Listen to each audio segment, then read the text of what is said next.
Meus irmãos, eu quero convidá-los para abrirem suas Bíblias.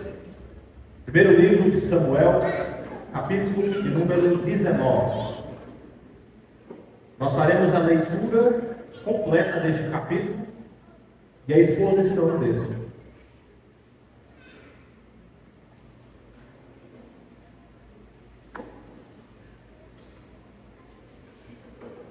Nós temos feito exposições em série no livro de Samuel, chamada Ascensão do Rei. E nós agora estamos entrando em um período de decadência total do rei Saul. Enquanto Davi, que é o ungido do Senhor, está em franca ascensão. Primeiro livro de Samuel, capítulo 19, versos 1 a 24. Acompanhe comigo a leitura. Falou Saul a Jonatas, seu filho, e a todos os servos sobre matar Davi. Jonatas, filho de Saul, muito afeiçoado a Davi, o fez saber a este, dizendo: meu pai, Saul, procura matar-te.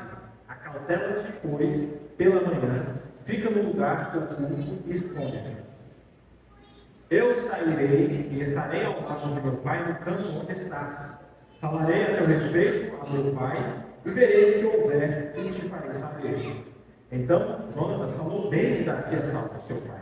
Ele disse: não peque o rei contra o seu servo Davi, porque ele não pecou contra ti. E os seus feitos para contigo têm sido muito importantes. Arriscando ele a vida, feriu os filisteus e efetuou o Senhor grande livramento a todo Israel. Tu mesmo ouviste e te alegraste, porque, pois, pecarias contra sangue inocente, matando Davi sem causa? Saul atendeu a voz de Jonatas e jurou: tão certo como vive o Senhor, ele não morrerá. Jonatas chamou a Davi, contou-lhe todas estas palavras e o levou a Saul. E esteve Davi perante este com dantes. Tornou a haver guerra, e quando Davi pelejou contra os filisteus, os feriu com grande derrota, e fugiram diante dele, o espírito maligno da parte do Senhor tornou sobre Saul. Estava este assentado em sua casa, e tinha na mão a sua lança, enquanto Davi dedilhava o seu instrumento músico. Procurou Saul encravar a Davi na parede, porém ele se desviou do seu golpe, indo a lança ferir a parede. Então fugiu Davi e escapou. Porém Saul, naquela mesma noite, mandou mensageiros à casa de Davi que o vigiassem, para ele o matar pela manhã. Disto soube Davi por Mical, sua mulher, que lhe disse: se não salvares a tua vida esta noite, amanhã serás morto. Então Mical desceu Davi por uma janela, e ele se foi, fugiu e escapou. Mical tomou um ídolo do lar, o deitou na cama, e pôs-lhe à cabeça um tecido de pelos de cabra e o cobriu com um manto. Tendo Saul enviado mensageiros que trouxessem Davi, ela disse: está doente. Então Saul mandou mensageiros que vissem Davi, ordenando-lhes, trazendo-o mesmo na cama para que o mate. Vindo, pois, os mensageiros, eis que estava na cama o ídolo do lar, e o tecido de peles de cabra ao redor de sua cabeça. Então disse Saul a Mical: por que assim me enganaste e deixaste ir e escapar o meu inimigo? Respondeu-lhe Mical: porque ele me disse: deixa-me ir, senão eu te mato. Assim Davi fugiu e escapou, e veio a Samuel a Ramá. Ele contou tudo quanto Saul lhe fizera. E se retiraram ele e Samuel e ficaram na casa dos profetas. Foi dito a Saul: eis que Davi está na casa dos profetas em Ramá. Então enviou Saul mensageiros para trazerem Davi, os quais viram um grupo de profetas profetizando onde estava Samuel, que lhes presidia. E o Espírito de Deus veio sobre os mensageiros de Saul, e também eles profetizaram. Avisado disto, Saul enviou outros mensageiros, e também estes profetizaram. Então enviou Saul ainda os terceiros, os quais também profetizaram. Então foi também ele mesmo a Ramá, e chegando ao poço grande que estava em seco, perguntou: onde estão Samuel e Davi? Responderam-lhe: eis que estão na casa dos profetas em Ramá. Então foi para a casa dos profetas em Ramá. E o mesmo Espírito de Deus veio sobre ele, caminhando, profetizava até chegar à casa dos profetas em Ramá. Também ele despiu a sua túnica e profetizou diante de Samuel. E sem ela, esteve deitado em terra todo aquele dia e toda aquela noite. Pelo que se diz, está também Saul entre os profetas?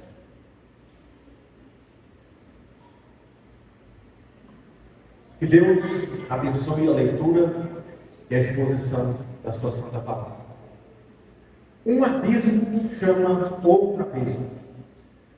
Você já deve ter ouvido essa frase a respeito de homens que aparentemente caíram de uma forma inexplicável.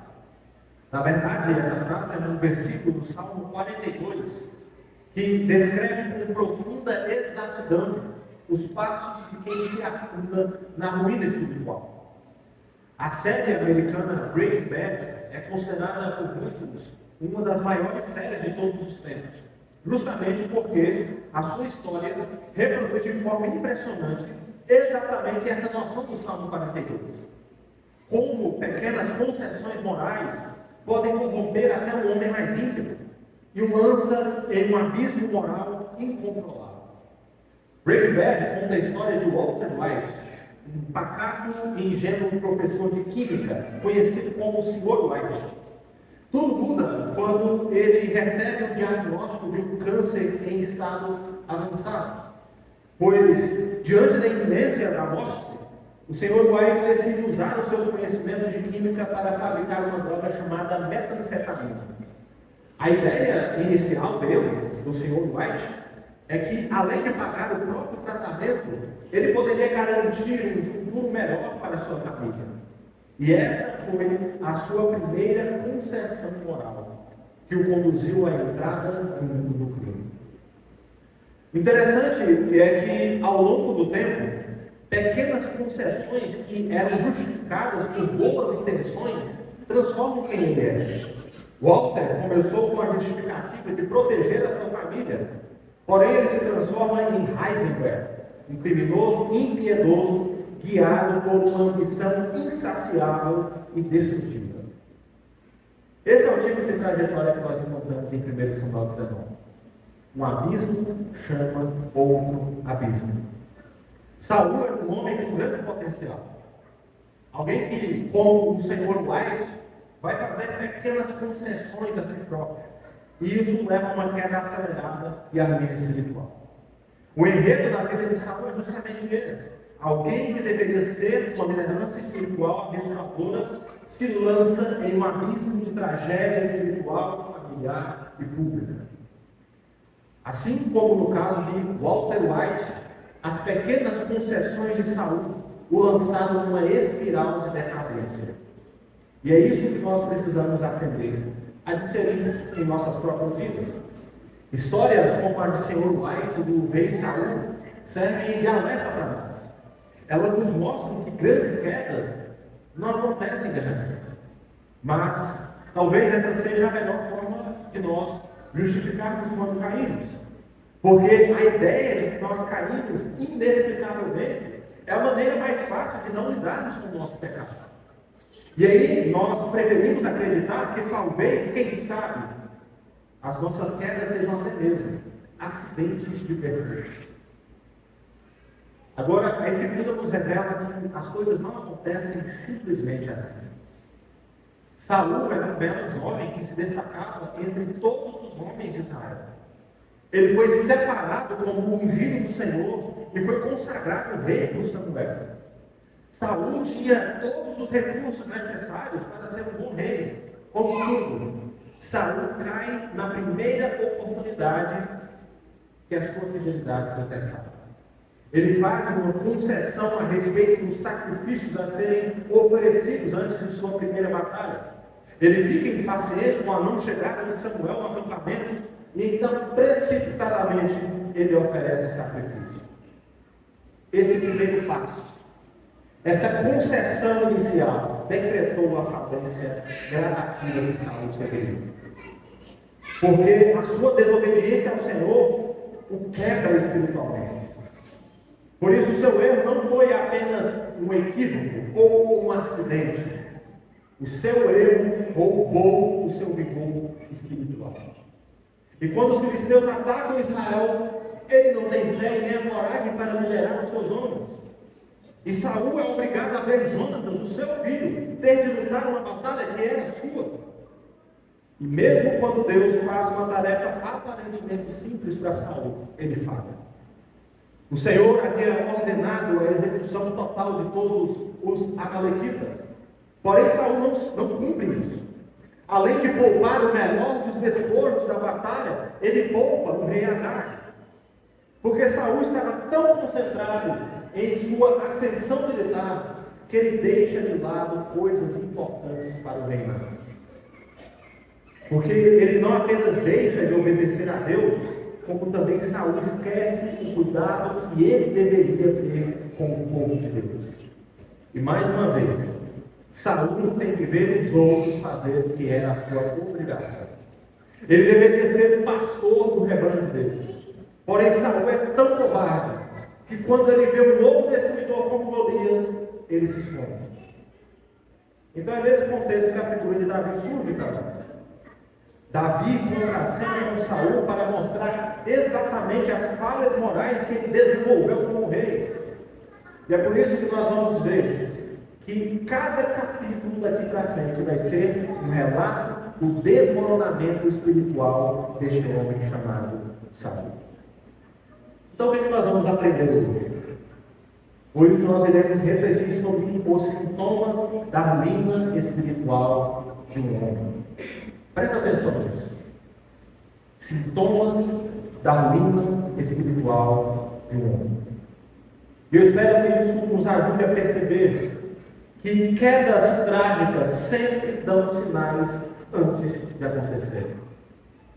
Talvez essa não seja a mensagem de empoderamento que nós gostaríamos de ouvir, que nos deixe mais confortáveis.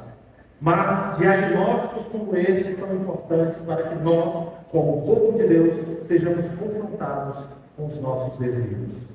Pois no fim, meus irmãos, o que nós mais precisamos para superar situações de queda não é da nossa força, não é de ganância, não é de poder. Nós precisamos da graça de Deus que nos restaura.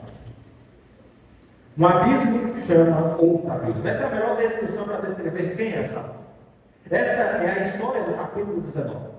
Apesar do fracasso das suas maquinações, conforme nós vimos no capítulo 18, Saul não se dá por vencido, mesmo depois de tudo o que aconteceu desde a sua primeira queda. E agora ele não apenas conspira em segredo. O texto nos mostra Saul conspirando publicamente contra Davi. Ele não se limita mais a enviar seus sussurradores para semear desordem ou seduzir o coração de Davi. Agora é guerra declarada pelo trono. O capítulo começa mostrando Saul convocando um tipo de conselho de guerra, formado por Jonatas, seu filho, e pelos principais oficiais do exército de Saul. Então Saul toma uma decisão deliberada e ordena a Jonatas e aos seus homens: Davi tem que morrer. Ele afunda ainda mais na obstinação pecaminosa e, por meio de um decreto, ele determina a morte do atual herói de Israel. Contudo, Saul não percebe que a sua ordem é um abuso de poder e que, ao contrário do que ele imagina, a lealdade de Jonatas já não lhe pertence mais. Jonatas havia acabado de selar uma aliança com Davi. Como o texto nos relata, Jonatas era profundamente afeiçoado a Davi. Assim, quando Jonatas percebe a loucura que seu pai agora faz publicamente, ele vai alertar Davi sobre a conspiração de Saul. Então, em segredo, Jonatas decide agir como um mediador em favor de Davi. E ele elabora um plano. Davi deveria se esconder em um determinado campo, por onde Saul passaria na manhã seguinte. E escondido, Davi poderia ouvir a conversa entre Jonatas e o seu pai. E assim eles falam. Uma conversa proposital. Jonatas começa a falar bem de Davi a Saul. E ele usa um argumento muito convincente que apela à moralidade e à lógica. Jonatas mostra que, antes de tudo, Saul deveria reconhecer que matar Davi seria um pecado terrível, pois a vida pertence ao Senhor. Portanto, a execução deliberada de um servo do reino seria um ato moralmente deplorável, uma queda terrível, uma quebra da lei do Senhor, e isso apenas lançaria Saul em uma miséria espiritual ainda maior. Outro ponto importante é que a morte de Davi seria um ato de injustiça, uma vez que não há princípio de retribuição. Saul mataria sem causa e não há justiça nisso. Davi não havia cometido nenhum crime contra o rei. Por isso, Saul estava determinando um destino injusto, o que era um abuso de poder. Quando, ao contrário, o rei deveria governar com equidade. O rei era a figura responsável por assegurar a justiça entre o povo, especialmente porque o rei substituiu os antigos juízes, e agora cabe a Saul julgar de forma justa. Além disso, Jonatas lembra a Saul que tudo que Davi fez foi a serviço dele. Davi não estava rivalizando com Saul, nem tomando iniciativas com o propósito deliberado de obter fama. Pelo contrário, os méritos acumulados por Davi resultavam de campanhas militares ordenadas pelo próprio Saul. Contrariamente ao que Saul pensava, Davi era fiel, porque ele obedecia honrosamente ao rei. Jonatas, inclusive, recorda que o próprio Saul, em outras ocasiões, se alegrou com os feitos de Davi. Então, por que matar Davi? Agora, o principal argumento de Jonatas diz respeito à verdade que Saul havia esquecido. O mérito das batalhas pertence ao Senhor. Foi Deus quem trouxe livramento sobre Israel. Davi, assim como Saul deveria ser, era apenas um instrumento nas mãos do Senhor. Apesar da notoriedade de Davi em Israel, quem salva é Deus, e sempre será Deus. O mérito não pertence aos homens, mas ao Senhor. Portanto, isso resume o que Saul havia esquecido. Então, o texto nos mostra que, em um relance de sanidade, Saul jura não matar Davi, jura pelo nome do Senhor. Ele sente algum tipo de remorso e, aparentemente, a sua ira se desfaz. E assim, depois disso, Jonatas busca Davi e o traz de volta à corte do rei para servir como antes. Há aqui uma espécie de reconciliação provisória que foi trazida pela mediação de Jonatas. Agora, o ponto central para entendermos o diálogo com Saul é a sua degeneração moral. Jonatas revela que Saul abandonou os valores que definem um bom rei: a justiça, a santidade e a verdade. A falência moral de Saul ocorre justamente em razão do abandono desses princípios. E sabe o que nós aprendemos aqui? Abrir mão dos valores que Deus nos confia é abrir espaço para a ruína espiritual. Abrir mão desses valores é abrir espaço para a ruína. Saul é um grande alerta para nós. As pequenas concessões morais que muitas vezes parecem insignificantes acabam nos conduzindo a quedas maiores. Pequenas quedas levam a grandes quedas. E quando nós nos encontramos espiritualmente arruinados, nós perdemos o discernimento.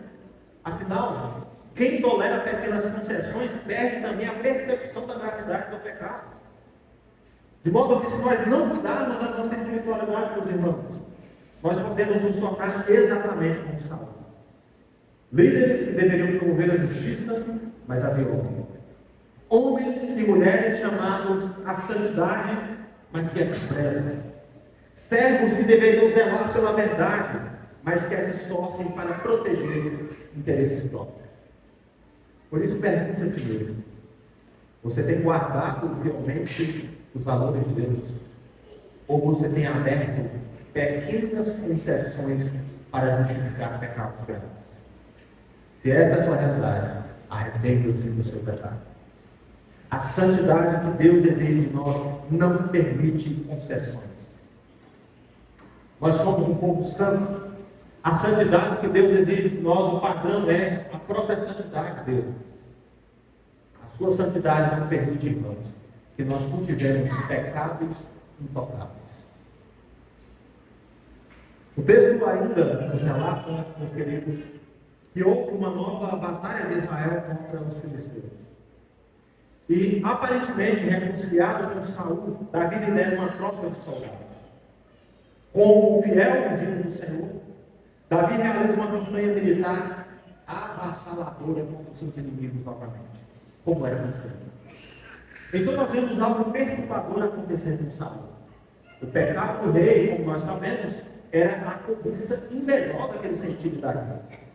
Mas o mais assustador é perceber como esse pecado era nutrido por um espírito maligno. Todas as vezes que Davi obtinha sucesso em batalhas, despertava a ira de Saul, e o espírito maligno se aproveitava dessa situação.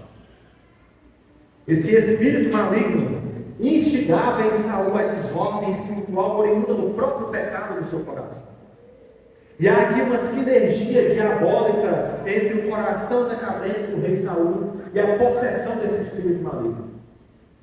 E mais uma vez, Saul está com a sua lança em mão. Ele é tão perturbado espiritualmente que está sempre armado. Então, o texto diz que Saul arremessa a lança contra Davi e ela crava na parede, exatamente como aconteceu no capítulo 18. Porém, agora nós vemos uma virada de chave na narrativa de Samuel. Davi foge de Saul, desencadeando uma violenta perseguição que vai durar alguns capítulos de Samuel, que vai levar Saul até mesmo a matar uma escola toda de sacerdotes do Senhor. Note que há aqui uma mudança radical na narrativa. Davi foge do rei e vai se refugiar na sua casa inicialmente. Uma atitude que não parece muito prudente, já que Mical, sua esposa, que tinha livre acesso à corte de Saul, o alerta de que o seu pai quer matá-lo e capturá-lo. Por isso, a partir desse ponto, Davi se tornará um foragido do rei, um renegado. Ele será procurado por todas as partes e tratado como inimigo de Saul, ao ponto de se refugiar com o próprio inimigo. Então, Mical não apenas avisa Davi disso, mas também elabora uma estratégia criativa para distrair os soldados de Saul. Durante a noite, ela ajuda Davi a descer pela janela do seu quarto para que ele fuja. Depois disso, o texto diz que Mical pega um terafim para usá-lo como disfarce de Davi, o que é no mínimo estranho, embora não inesperado. Os terafins eram deuses domésticos comumente usados para adivinhação. Geralmente os terafins eram empregados para consultar o mundo espiritual em busca de informação e de orientação. Então, apesar de ter salvo Davi, Mical era uma mulher idólatra, o que na verdade era um reflexo da própria espiritualidade do seu pai Saul. Então veja, irmãos, a idolatria do lar é um sintoma de pais decadentes. Lembre-se que Saul, ao não ser mais ouvido pelo Senhor, irá recorrer ao mundo dos mortos mais à frente. E aqui Mical usa esse terafim para confundir os soldados pela manhã. Ela coloca sobre a cama um tecido de pelos de cabra, cobre o terafim com um cobertor e simula que Davi está deitado. Os soldados chegam pela manhã para capturar Davi, mas Mical lhes diz que ele está doente. De alguma forma, os soldados, confundidos por Mical, aceitam a desculpa dela e retornam a Saul para relatar a situação.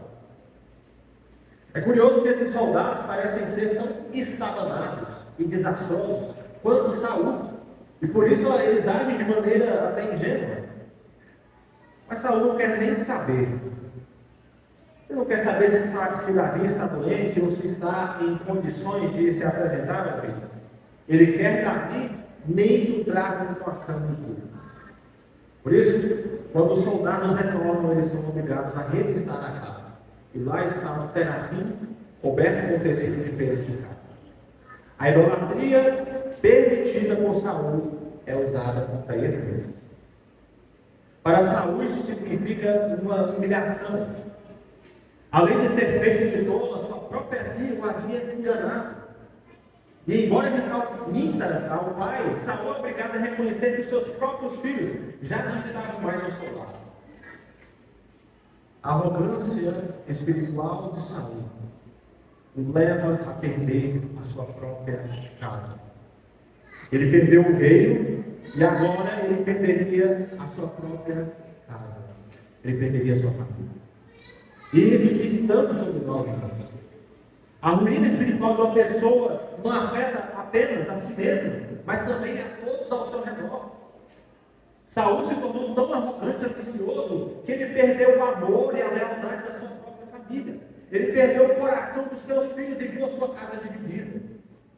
Porque quando nós luteramos de maneira egocêntrica e abrimos concessões para a espiritualidade da nossa casa, quando nós permitimos que os nossos pecados determinem as decisões que tomamos, nós sacrificamos as relações mais preciosas que Deus nos confiou. Saul perdeu sua família exatamente porque amou mais ao trono do que o próprio pai. Ele perdeu sua casa porque ele abriu concessões em relação à sua família. Pergunta a si próprio: como você tem guiado a sua casa? Como você tem dirigido a sua família? Sua espiritualidade tem sido um abrigo que protege sua casa ou uma força que destrói sua família? Não sacrifique sua casa. Não abra concessões para ídolo algum. E se há algo que precisa ser restaurado, arrependa-se. Valorize e cuide com zelo da dádiva mais preciosa que Deus colocou em suas mãos, a sua família. Derrube os tronos decadentes antes que eles arruinem a sua casa. A cena final de 1 Samuel 19 é um retrato da profunda inversão espiritual provocada pelo pecado. Saul se transforma em um inimigo repulsivo de Deus. Ele se torna um exemplo prático e trágico de quem, ao resistir ao Senhor, acaba lutando não contra os homens, mas contra o próprio Deus. Logo após fugir da sua casa, Davi vai para Ramá, onde estava Samuel, o profeta que o havia ungido. Isso sugere que Davi não buscava apenas refúgio, mas também direção espiritual. O texto relata que ele chega a Ramá, encontra Samuel, ele conta tudo o que havia acontecido. Então Samuel, ao tomar conhecimento da situação, decide acolher Davi em um ambiente profundamente espiritual e revigorante. A escola de profetas em Naiote. Essa informação é muito relevante, irmãos, porque ela explica para nós o que aconteceu com Samuel até então. Pois desde o capítulo 16 ele parece ser deixado de lado. Antes, Samuel exercia um papel central na vida espiritual de Israel, como juiz e líder responsável pela transição para a monarquia. E ele atuava como conselheiro do rei até o rompimento com Saul, no capítulo 15. Agora, segundo o relato, depois desse rompimento com Saul, Samuel dedicou-se a formar uma comunidade profética. Ele treinava homens que serviriam como guardiões da aliança de Deus no reino. Então, mesmo tendo perdido influência na corte real, Samuel era um líder visionário. Ele investe no futuro espiritual da nação, preparando novos profetas para pastorear Israel. E é nesse ambiente visionário, uma tentativa de redirecionar espiritualmente o trono de Israel, que Davi se refugiou. Saul, por sua vez, há muito não via Samuel. Agora, embora mais experiente, ele é um homem espiritualmente arruinado, tomado pela loucura e pelo desespero espiritual. E quando percebe que Davi estava com Samuel, Saul procura evitar um encontro direto com o profeta. E por isso ele ordena que seus homens capturem Davi em Ramá. Contudo, algo surpreendente acontece. Quando a primeira comitiva de soldados chega a Naiote, é subitamente tomada pelo Espírito de Deus e começa a profetizar. É importante esclarecer o significado de profetizar nesse contexto. O profetismo era, irmãos, um movimento antigo entre os israelitas. E o ato de profetizar nem sempre implicava numa comunicação verbal clara e racional que tinha a ver com previsão do futuro. Isso quer dizer que, nesse episódio, o termo indica uma manifestação estática, involuntária. Não significa que os mensageiros de Saul, ou o próprio Saul, como veremos, proclamaram mensagens divinas específicas. O foco do texto não está nisso. O verbo hebraico que é usado para profetizar carrega a ideia de um estado espiritual estático, provocado diretamente pelo Espírito de Deus. Isso vai submeter esses homens, os impede de agir conforme as suas intenções. E isso era comum nesse período. A profecia, enquanto um modo de revelação, frequentemente incluía experiências de êxtase, visões, sonhos ou comportamentos estáticos. Assim, o texto nos diz que 3 comitivas de soldados são enviadas a Ramá, mas todas, uma após a outra, são dominadas pela mesma ação sobrenatural do Espírito, ficando incapacitadas de capturar a vida. Então, por fim, como quem diz, tem coisa que é você mesmo que tem que fazer. Saul, cansado do fracasso dos seus homens, decide ir pessoalmente resolver a situação. Só que ele não entende o que estava acontecendo, porque o próprio Senhor havia incapacitado os seus soldados. E agora, o mesmo acontece com ele. O Espírito do Senhor o submete a um estado de êxtase involuntário.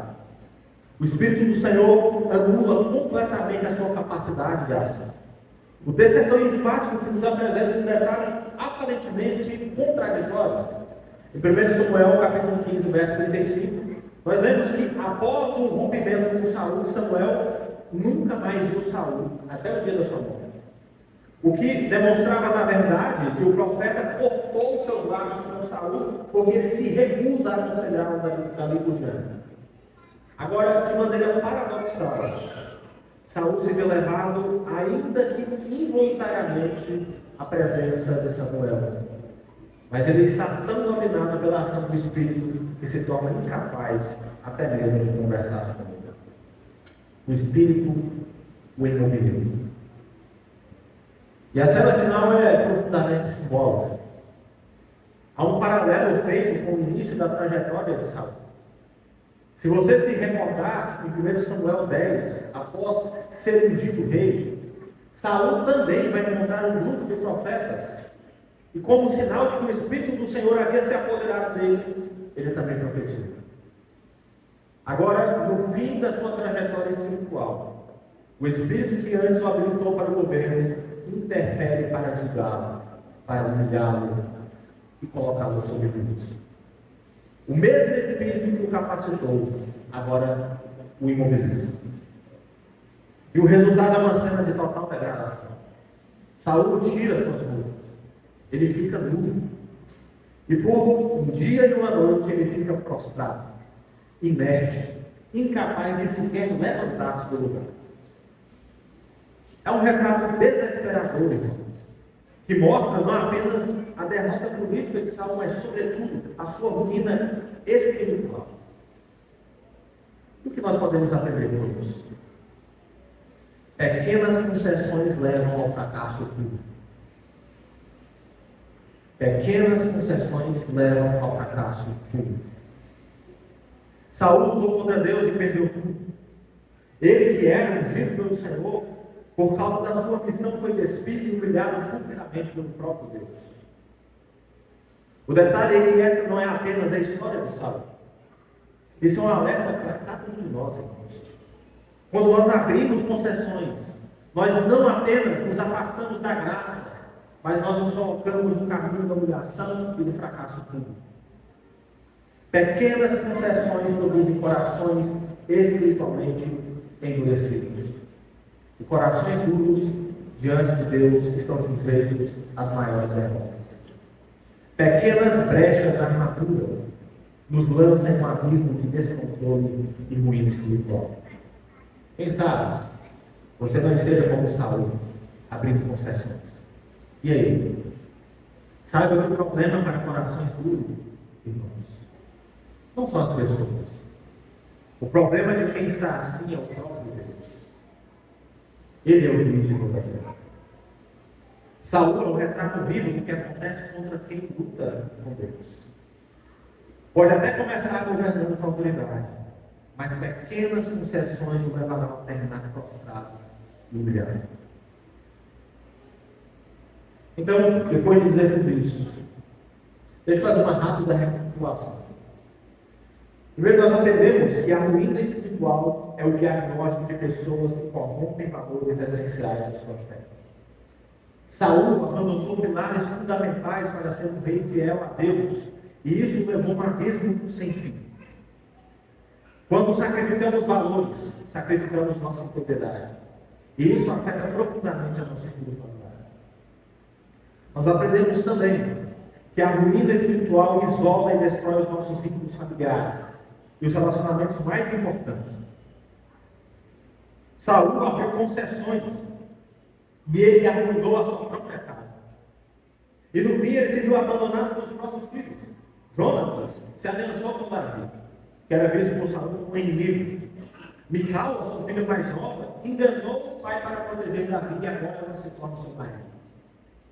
E a grande lição é de que quando nós lideramos nossa família e os relacionamentos mais próximos tentando construir tronos pessoais, nós acabamos sacrificando as pessoas que deveriam nos proteger. E isso, irmãos, inevitavelmente nos levará a perder quem nós amamos. Por fim, nós vimos que a ruína espiritual resulta em quedas públicas. Saúl foi despido publicamente. Ele perdeu a sua túnica e possivelmente todos os adereços que simbolizavam a realeza. Mas o mais grave é que Saúl perdeu o espírito que o capacitava como rei. Ele perde a capacidade de liderar. Ele perde a própria razão e entra num estado de total insanidade. E isso serve para nos mostrar que pequenas concessões espirituais podem arruinar o mais forte de nós. Em resumo, irmãos, nós estamos vendo Saúl afastar-se progressivamente de Deus e a sua obstinação o está conduzindo a uma ruína cada vez mais degradante. Um abismo chama outra abismo. Agora, o que nós podemos pensar como aplicações? Que coisas o texto nos ensina que nós deveríamos considerar para as nossas vidas? Anota isso. Princípios não são coisas negociáveis. Vou repetir. Princípios não são coisas negociáveis. O que nos leva à queda é justamente o fato de abrirmos mão dos nossos valores. Então a gente cai justamente porque os princípios que nos protegem são deixados de lado. Agora eu não quero que você pense que a base da vida cristã seja algo moralista. Não se trata de abrir mão de princípios do mesmo jeito que empresas são administradas. Porque a base da vontade de Deus para nós é o amor. Valores segundo o reino é uma questão de amor a Deus. Esse é o resumo da lei. Então, eu não tomo o nome de Deus em vão, porque eu zelo pela santidade do seu nome.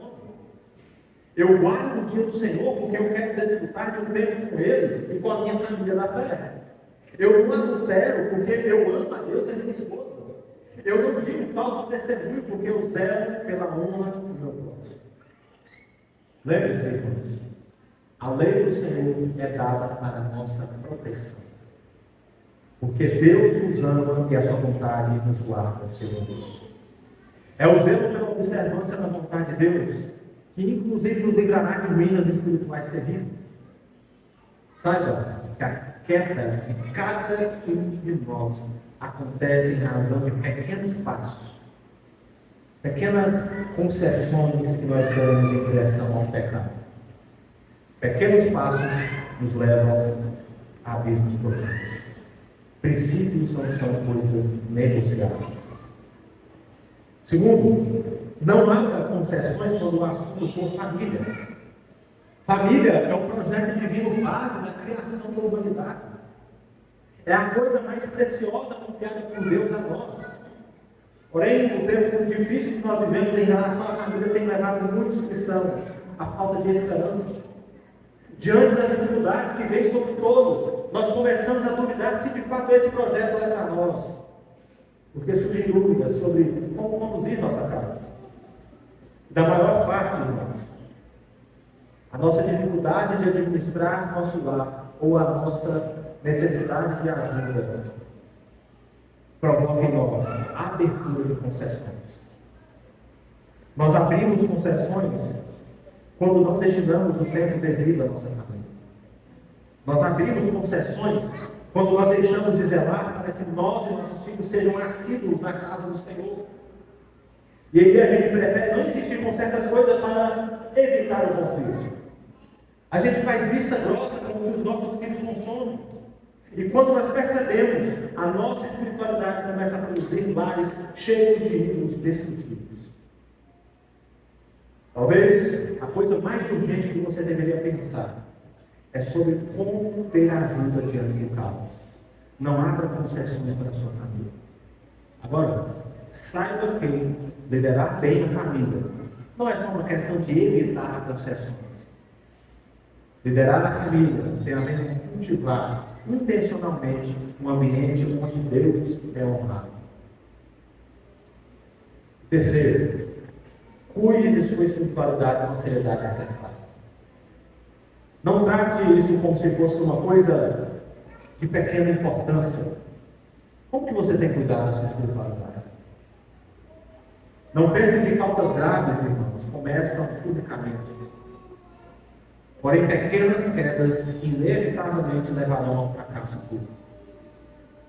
Dificilmente você conseguirá esconder por muito tempo as pequenas falhas de caráter que você tem. Não dá para esconder por muito tempo. As brechas na armadura, em algum momento, são expostas.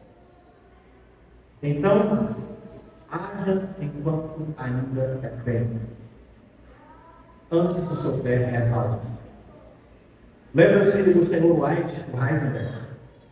Por muito tempo ele tentou esconder o mau caráter que ele cultivava em secreto. Contudo, as suas falhas morais começaram a afetar a sua vida no trabalho e a sua família. E isso resultou em uma queda irrecuperável. O Heisenberg terminou a vida sem família, desacreditado, perseguido, miserável e assassinado. Pois um abismo chama outro abismo. As pequenas concessões do início levaram o Sr. White a um abismo que ele não conseguiu sair de lá, a morte. Por isso, meus irmãos, talvez o grande problema das pequenas coisas que nós abrimos concessões é a falta de arrependimento diante de Deus. É a falta de seriedade que nós temos com a nossa espiritualidade. É muito mais fácil, irmãos, nós ficarmos introspectivos em relação à nossa espiritualidade e tratarmos as coisas levando na barriga. Mas isso é muito sério. Agora, se nós pudermos fazer uma consideração final, nós podemos dizer que Saul e Davi são figuras, obviamente, totalmente antagônicas. Saul é um rei despojado que tenta assegurar o trono por meio da força. Porém, isso leva a ruína espiritual. Davi é um rei ungido que, embora fraco, está sendo conduzido ao trono não por sua força, mas pela força de Deus. Enquanto Saul é o retrato do rei que nós não precisamos, Davi é o retrato do rei segundo o coração de Deus. E isso, meus queridos, só pode nos apontar para Jesus Cristo. Assim como as principais autoridades perseguiram Jesus, tentando vencer. Os seus esforços para matá-lo apenas conduziram Cristo à sua ascensão e ao seu trono na cruz. E por meio desse trono, a cruz, onde Jesus abdicou de sua glória e da própria vida, o seu nome foi exaltado acima de todo nome. Assim como Davi, os seus inimigos não puderam vencê-lo verdadeiramente. E isso nos ensina que Jesus é o nosso rei triunfante, que assim como Davi foi preservado das mãos do inimigo pelo Senhor. Saul é um lembrete trágico de que quem tenta manter o trono pela força perde tudo. Mas Cristo é a gloriosa certeza de que quem se entrega ao Senhor será livrado. Ele livra você. Tudo o que nós precisamos para resistir, irmãos, é de um Deus grandioso que pode salvar. O nosso Deus é aquele que nos ajuda contra o inimigo. E o nosso Deus é exatamente assim, grandioso para salvar, mesmo quando o nosso maior inimigo somos nós mesmos. Grande é o Senhor para nos salvar. Olha, Senhor.